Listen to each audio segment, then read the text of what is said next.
जय दोस्तों, आप सबका स्वागत है हमारे आदित्य मॉम चैनल में। आज मैं आपसे कुछ कहना चाह रही थी कि हमारी बात चल रही थी मेरे बेटे को लेकर के, उसकी बीमारी को लेकर के। तो मैंने कुछ बातें आपसे शेयर की थी, अभी कुछ बातें रह गई थी, तो आज थोड़ा सा उसके बारे में कुछ मैं आपको कहना चाहूँगी आप लोगों से। जैसे कि मैंने आपको बताया था कि मेरे बेटे को जब हमें पता चला कि डायबिटिक हुआ है तो वो हॉस्पिटलाइज था, तो नीरा हॉस्पिटल में वो एडमिट था। तो 3 दिन बीत चुके थे, डॉक्टर सारी जांचें कर चुके थे, उसमें कुछ निकल नहीं रहा था। तो फिर मेरे और मेरे हस्बैंड ने डिस्कस किया कि चलो कुछ निकल नहीं रहा है, अब डिस्चार्ज लेके बेटे को घर ले चलते हैं। फिर लास्ट डे था, उस दिन मैं और मेरे हस्बैंड थे वेट करते रिपोर्ट आएगी, 1-2 टेस्ट रह गए हैं, बस हम लोग फिर डॉक्टर डिस्चार्ज के लिए बोल देंगे। फिर वो रिपोर्ट आई, उस टाइम मैं हॉस्पिटल में नहीं थी, मैं किसी कारणवश घर आई हुई थी। तो मेरे हस्बैंड ही और मेरा बेटा वहां दोनों पे थे। तो रिपोर्ट जब आई तो पहले तो डेंगू की रिपोर्ट आई, तो डेंगू भी पॉजिटिव था, और उसके बाद जो है उसकी दूसरी रिपोर्ट आई डायबिटिक की, तो उसमें वो डायबिटिक निकला। फिर मेरे हस्बैंड को बिल्कुल भी किसी भी माँ बाप को पता चले कि उसका 3 साल का बेटा डायबिटिक हो गया तो उन पर क्या बीतती है, तो उनका रिएक्शन वो बर्दाश्त नहीं कर पाए। मतलब वैसे वो बहुत हार्ड है, मगर कुछ चीज़ों में अपनी फैमिली को लेकर बहुत कोई इमोशनल होता है। तो अपने बच्चे के बारे में ऐसा सुनकर ही कोई भी अपने होश हवास खो सकता है, तो वो कंडीशन थी उनकी। तो वहाँ उनके ऑफिस के स्टाफ थे, उनका ऑफिस का स्टाफ उस टाइम बहुत अच्छा था, जो बिग बाजार के लोग थे काफी हेल्पफुल थे। मैं उनके बारे में क्या कहूँ आपसे कि हमारे कई मुसीबतों में हमारा साथ दिया उनके स्टाफ ने। शाहिद था, कुछ लोग ऐसे जिनके नाम मुझे ध्यान नहीं होंगे, शाहिद था, श्याम थे, मतलब काफी लोग थे। कम से कम उनके 50 लोग का ग्रुप था, उसमें से कम 25 लोग। और शाहिद की तो मैं क्या कहूँ आपसे कि शाहिद ने तो बहुत मदद की है मेरे बेटे को। और मेरे के टाइम में रात भर रुका रहता था, वो रोता रहता, उसको टहलाता रहता था। उसके बाद जब लोग घर लेकर के आए तब भी शाहिद ने बहुत मदद की हम लोग को बच्चे को संभालने में, क्योंकि उस टाइम हम लोग को शुभ को संभालना इतना आसान नहीं था। उसने बहुत मदद की। उन्होंने मुझे कॉल किया कि काजल ऐसा ऐसा है, तुम जल्दी से हॉस्पिटल आ जाओ। तो मुझे फोन में ज्यादा समझ में नहीं आया, मुझे लगा कि शायद डॉक्टर बोल रहे हैं कि इसको ब्लड की कमी हो गई तो उसका ब्लड चढ़ेगा। तो मैंने अपने दिल को ऐसे तसल्ली दिलाया कि चलो ब्लड चढ़ेगा, घर में इतने सारे लोग हैं, मम्मी पापा हैं, भाई हैं, मेरी बहनें हैं, तो ब्लड हो जाएगा, कोई दिक्कत वाली बात नहीं। जब मैं हॉस्पिटल पहुंची फिर मुझे पता चला कि शुगर ये है, तब मेरी समझ में नहीं आ रहा था कि मैं क्या करूं। एकदम ब्लैंक हो गई थी कि थोड़ी देर में बोले कि वो आएंगे, तो मेरी बड़ी कश्मकश में थी। मैं तो बोले कि मैंने कहा कोई नहीं, किसी को आने की जरूरत नहीं है, किसी को आने की जरूरत नहीं, मेरे बेटे को देखने से या किसी के आने से मेरा बेटा ठीक हो जाएगा, तो देखने आए। मतलब समझ में नहीं आ रहा था कि क्या कर रही हूँ। मैंने अपनी मम्मी को भी कॉल नहीं किया, अपनी बहनों को भी नहीं बताया।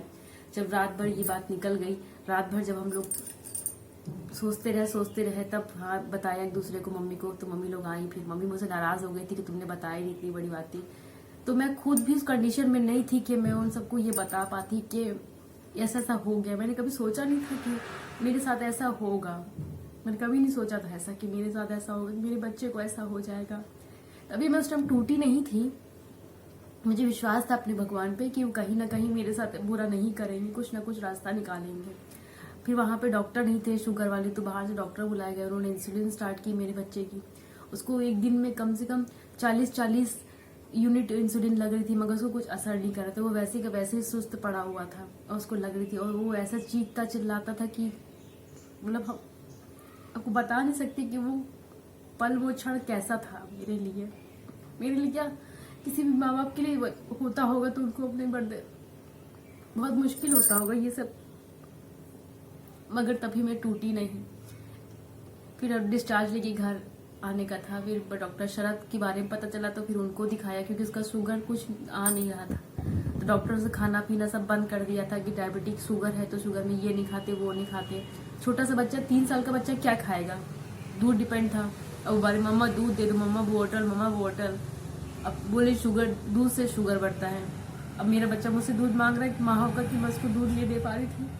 सुबह मॉर्निंग में हम लोग चुप्पे से डॉक्टर शरद को दिखाने गए उनके क्लिनिक पर, उनके घर पे जो अलीगंज में घर बना है उनका, महानगर में। तो मैं खाली बोतल लगा के उसको लेके गई थी कि उसको तसल्ली रहे कि मैं दूध पी रहा हूँ, मगर बोतल में दूध नहीं था। जब मैं डॉक्टर से मिली, मैं डॉक्टर को बताया, तो मैंने से पूछा, तो बोले कि तुम इसको बोतल ऐसे क्यों दी, इसको दूध क्यों नहीं? तो मैंने कहा डॉक्टर साहब कहा कि शुगर बढ़ता है दूध पीने से। तो उन्होंने क्या कैसी माँ हो, क्या तुम उसको मार डालोगी, उसको दूध दो। तो फिर मैंने उसको दूध दिया। फिर मैंने उनसे कुछ क्वेश्चंस किए, डॉक्टर साहब ये, तो उन्होंने बोला परेशान मत हो, सब हो जाएगा, तुम्हारा बेटा सब कुछ करेगा, जो नॉर्मल बच्चा करता है सब करेगा, पूरी जिंदगी इसकी है, सब चीज करेगा, बस ये कि ये इंसुलिन पे रहेगा। थोड़ी तसल्ली हुई हम लोग इस बात को। फिर हम लोग वहां से आगे डिस्चार्ज ले लिया, घर आ गए।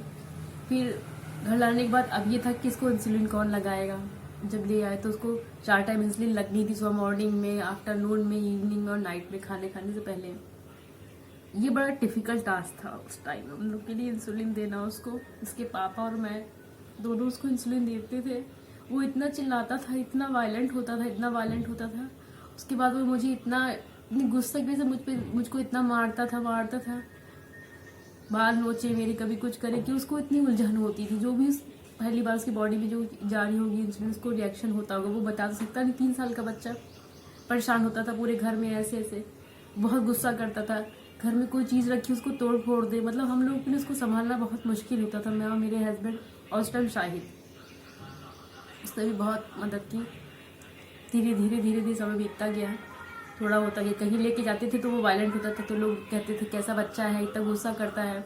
मगर कोई 3 साल के बच्चे से पूछे जो डेली इंजेक्ट होता है, उसको इंसुलिन लगती है, उसके शुगर चेक करते हैं। आप सोचिए आपके फिंगर पे अगर कोई डे 1 ऐसे पिंच करके रोज ब्लड निकाले तो ये फिंगर्स दर्द करने लगती हैं।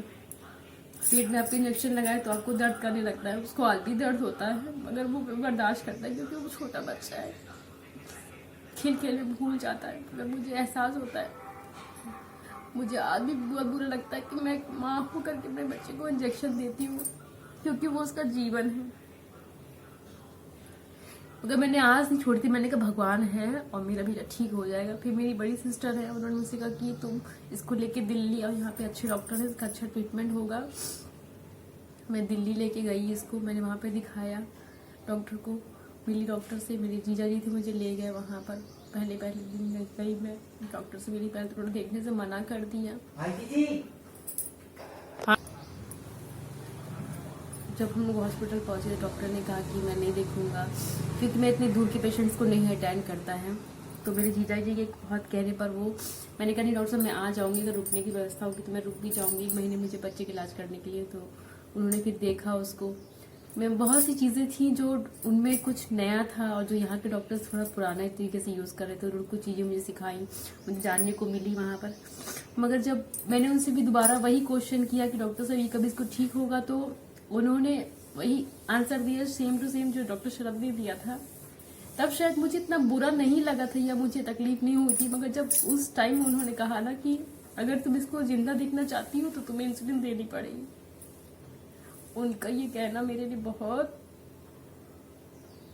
पेनफुल जैसा लगा कि मुझे कुछ नहीं दिख रहा था, एकदम ब्लैंक हो गया। मुझे कोई क्या कह रहा है मुझे समझ में नहीं आ रहा था। मतलब एक उम्मीद थी मेरी, बहुत उम्मीद से गई थी मैं कि हाँ हो जाएगा मेरा बेटा, बहुत ठीक हो जाएगा, उसको कोई दिक्कत नहीं होगी। मगर वहां जाके वो जो लास्ट उम्मीद थी ना, वो बिल्कुल खत्म हो गई थी। मुझे कुछ समझ में नहीं आ रहा था बिल्कुल भी।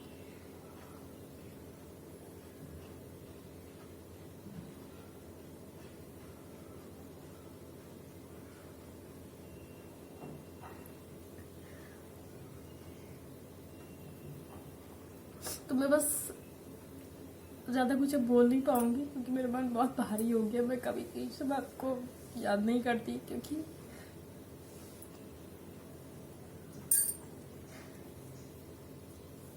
फिर मैं आपको और बात बताऊंगी अपने बच्चे के बारे में। तब तक राधे राधे।